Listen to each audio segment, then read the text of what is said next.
안녕하세요. 10월 16일 오후 5시에 여러분들과 함께하는 개보가 알고 싶다 우진규입니다.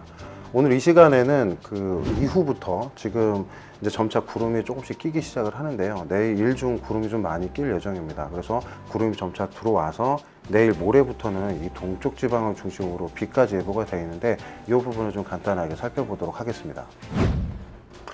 네, 먼저 우리나라 대기 상층부의 공기 흐름을 볼 수 있는 위성 수증기 영상입니다.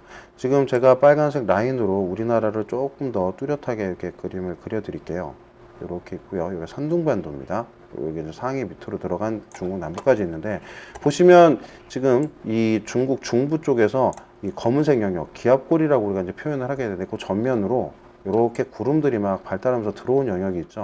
그래서 일부 지금은 대기 상층부에 있는 그 구름의 영향을 지금 받고 있습니다. 그래서 이 영역들이 우리나라로 지금 전반적으로 들어오기 시작을 했기 때문에 계속 이제 구름이 점차 많아질 거고요. 물론 이 구름의 형태는 상층원 계열 또는 이제 중층원 계열의 모습을 띌 겁니다. 그리고 이후에는 내일이 되면 이제 이 기압골이라고 하는 검은색 영역들이 우리나라 서쪽 지방까지 이제 접근을 하게 될 겁니다. 그래서 지금 여기에 있는 이 기압골, 검은색 영역과 하얀색 영역의 경계는 내일쯤이면 우리나라까지 도달을 하게 됩니다. 그런데 문제는 이 기압골이 비를 불러일으킬 만한 어떤 강한 저기압성 회전력을 갖고 있지도 않고요. 그리고 여기에는 굉장히 큰 차가운 공기도 포함이 되어 있지 않기 때문에 지상부에 있는 저기압계 또는 지상부에 있는 비구름대들을 발달시키지는 못할 걸로 예상이 됩니다. 다만 만약에 우리나라 쪽 부근에서 어딘가에 비구름대가 만들어지게 되면 그 일정 특정 일부분을 이 기압골이 지원을 해줄 수 있는 그런 상황이라는 것이죠. 그래서 내일 일중 구름이 많고, 그래 내일까지 우리나라 쪽에서 특별하게 비구름대가 만들어지는 현상은 없습니다. 그래서 여기 서쪽에 대한 설명은 그렇게 제가 가름을 하겠고요. 두 번째로는 우리나라 동쪽이 되겠습니다. 오른쪽을 보시면 저 일본 남동쪽 해상으로 멀리 물러가 있는 요 MT의 영역들이 보여요. 북태평양 고기압이죠. 그리고 그 앞에는 우리가 열대성 요란이라고 얘기하는 열대 저하프까지는 아니고 이 대류온들이 막 발생을 하는 저위도 지방의 구름들을 보실 수가 있어요. 앞으로 얘가 이제 TD 트로피칼 디프레션이라고 하는 열대 저하프로 발달할 가능성도 있어 보이지만 아직까지는 되지 않은, 그래서 굉장히 이쪽 영역은 아직까지도 좀 다소 뜨거운 그런 영역들이라고 이해를 하시면 되겠습니다. 그런데 여기 보시면 이 검은색 영역들을 제가 이제 요거 하나 선을 그어드리면 시간이 지나감에 따라 얘가 조금씩 서쪽으로 나오는 모습을 보실 수가 있어요. 물론 이 영역이 우리나라에 영향을 줘서 북태평양 고기압이 영향을 주는 건 아니지만 우리나라 남쪽으로 약 1500km 정도 밑으로 내려가게 되면 이 밑으로는 북태평양 고기압의 일부 영역이 조금 확장을 하고 있는 그런 형태를 지금 볼 수가 있다라는 겁니다.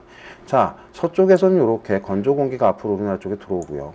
이렇게 북태평양 고기압이 우리나라 남쪽으로 이제 조금씩 확장을 하기 시작을 하면 어떤 현상이 나타나게 되는데, 조금 전에 보여드렸던 그 수증기 영상에 관련된 차고 건조한 공기와 따뜻하고 습한 공기의 경계를 요 그림 차트로 보여드리겠습니다. 수치 모델에서 생산되는 상당온이 예상도인데요. 조금 더 쉽게 말씀을 드리면 요 파란색 색상이 나타나는 곳을 경계로 북쪽은 차고 건조한 공기, 남쪽은 따뜻하고 습한 공기라고 보시면 되겠습니다. 자, 제가 아까 말씀드렸던 북태평양 고기압의 영역과 아까 서쪽에서 접근하고 있는 이 건조한 공기의 영역들이 어떻게 달라지는지를 시간이 지나가면서 한번 같이 보시면, 자, 이쪽에 건조한 공기는 내일 일중 계속 우리나라 쪽으로 서진을 해서 18일 새벽 경기 되면 바레만 부근까지 접근을 하게 되고요. 이 남동쪽에서 위치를 하던 북태평양 고기압은 조금씩 이 서쪽으로 전진을 해서 이 필리핀 서쪽 해상까지 이렇게 고온다습한 공기 영역들이 접근하게 됩니다. 그러면서 우리나라 쪽에 있는 이 상대적으로 그 대만 북동쪽에 있는 공기들도 상대적으로 따뜻하고 습한데 얘네들이 조금 더 위쪽으로 들려 올라오게 돼요. 그래서 조금 더 그림을 간략하게 말씀을 드리면 북서쪽에서는 차고 건조한 공기가 들어오고 남쪽에서는 상대적으로 따뜻하고 습한 공기가 이렇게 분포를 하게 됩니다. 그러면서 1차적으로 여기서 불안정이라는 게 발생을 하게 돼요. 그래서 구름들이 조금 많이 발생을 할 수가 있고요. 여기서는 바람도 조금씩 증가해 갈 가능성이 높습니다. 그래서 이 부분을 조금 우리 대기 상층부에, 대기 하층부에 있는 바람의 모습으로 조금 설명을 드리면, 제가 아까 말씀드린 이 선을 기준으로 이렇게 밑으로 불룩하게 올라와 있는 바람의 모습들을 보실 수가 있습니다. 여기가 기압골이라고 하는 영역인데, 바람의 방향은 이렇게 남쪽에서 올라와서 우리나라 쪽으로 통과하는 주로 남동풍류의 바람을 형성시키게 되고요. 지금 차고 건조한 공기의 영향을 받고 있는 이 우리나라 북동쪽에서는 고기압이 발달을 하면서 이렇게 우리나라 쪽으로 또다시 차고 건조한 동풍류를 유입시키게 됩니다. 그래서 조금 더 요거를 모식화시키면, 북쪽에서는 차고 건조한 공기의 동풍류들, 남쪽에서는 고온다습한 동풍류들이 합쳐지면서 우리나라 쪽에서는 1차적으로 차고, 그리고 따뜻한 공기의 모여듦으로 인해서 불안정이 하나 발생을 하고요. 두 번째는 바람이 강해지게 됩니다. 이 두 가지 효과는 동쪽 지방의 강수를 불러일으킬 수가 있는데요. 말씀드린 대로 차고 따뜻한 공기가 충돌하기 때문에 거기서 이제 비구름대가 1차적으로 만들어지고, 이 구름들이 동풍류를 따라 강하게 태백산맥, 이 백두대간 쪽으로 접근을 하게 되면서 2차적인 지형적 영향 때문에 비구름대가 한 번 더 발달을 하게 됩니다. 그래서 강수가 내일 모레, 그러니까 18일이 되겠죠. 18일 날 새벽부터는 이러한 형상들이 강해지면서 동쪽 지방을 중심으로 비가 예상이 되고요. 이 얘기는 이 동풍류가 점차 약해지는 시기가 될수록 점차 비구름대는 약해질 것이라는 얘기와 일맥상통합니다. 그래서 이번에 강수는 여태까지는 차고 건조한 고기압에 의해서 유도된 동풍류가 영향을 줬다라고 하면, 이제 예상되는 이 18일 쪽의 비는 조금 따뜻한 공기가 관여를 하기 때문에 지속 시간도 조금 더 길고요. 그리고 비의 양도 전에 내렸던 동풍 강수에 의한 양보다는 조금 더 많을 것으로 예상이 됩니다. 그래서 현재 뭐 강수량에 대한 정보가 나가지는 않았지만, 대략 이 정도가 된다라고 하면 최대 80mm까지도 예상이 되는 그런 상황이긴 합니다. 하지만 요거는 확정된 사항은 아니고요. 앞으로 내일 또 우리가 예보 분석을 통해서 정량적인 동쪽의 강수량에 대해서 분석한 내용을 가지고 제가 한 번 더 말씀을 드리도록 하겠습니다. 네, 지금까지 내일 날씨 그리고 모레 강수까지 한번 알아봤는데요.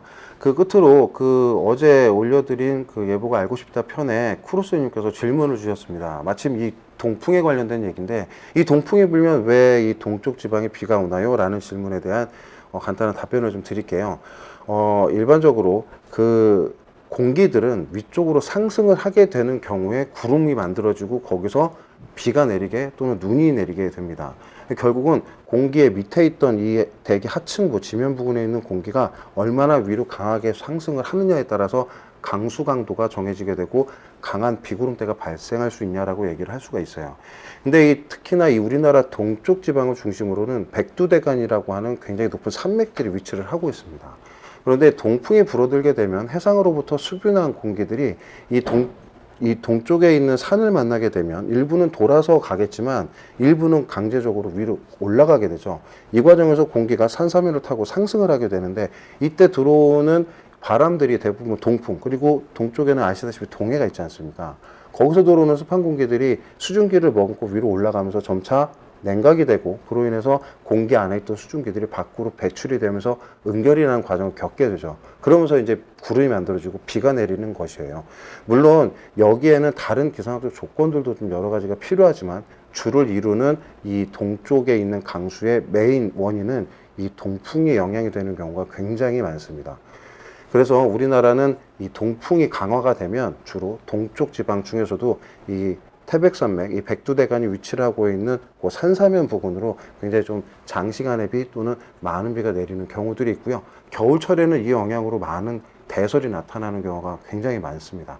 그래서 이것에 대한 부분들은 조금 더 우리가 이제 겨울철로 접어들면서 이 동쪽에 있는 대설과 관련된 얘기를 말씀을 드릴 때 그때 조금 더 추가적으로 설명을 드리겠습니다. 이상 여러분들과 함께하는 예보가 알고 싶다 우준기였습니다. 감사합니다.